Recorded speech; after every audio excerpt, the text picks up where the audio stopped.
Guys, ito na say hi! Hi guys! So, di ba sabi ko sa inyo sa part 1, dun sa slime. So guys, napapakilala ko to. Ito kapatid ko. So, ito naman si Seston BFF.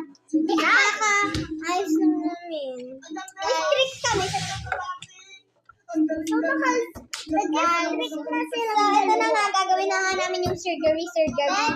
Yung kay Seska munang surgery, panoorin nyo. So, guys, ito yun. Ganyanin natin ng mushroom. Yan. So, yan. Tapos ka ganito pala yun. Ganito ka pala tayo. Yan, ganyan na lang tayo. So, guys. Oh my God! Umalis kayo dyan! Tabi! Okay. So, ito yung ano po. Cool. Wait. Ating maiba natin. Ito siya. So guys, may ito yung gagayan. So guys, kailangan. So nga pala, ayan na, lumalabas na. Uy, tuturo na. No, hindi yung gagamitin. Ano naman gagamitin? Ay, kamay na lang. Masanay ka doon? Kamay na lang. Ako pag ginagamit ko yan, masanay ako kamay. So, nag-gloves na ako. Ayoko na. Yan. Yung mga liquid po yung bata po dito ilalagay. Pero yung kay Tia dito. Tama dito sa iyo. Oh my God! Ang bilis naman. Oh my God. Pasyente na natin to, ma'am.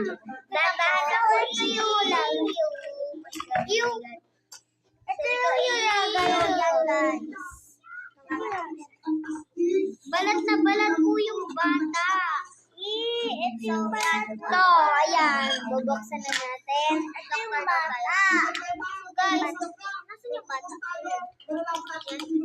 Ito kasi sinabi mong bata. Ito po yung bata. Kailangan po ito po kasi ang chan po ang kanyang ipinanganak. Naturukan ko na naman. Ito na po na mahal yung chan. So, ito nilagay ko na yung slime. Guys, sobrang balat ng bata. Sobrang ano talaga ng batang are. Guys, yung mga nag-ayos namin, puro balat. Uy, di man lang yung wala nang balat. Malamang di.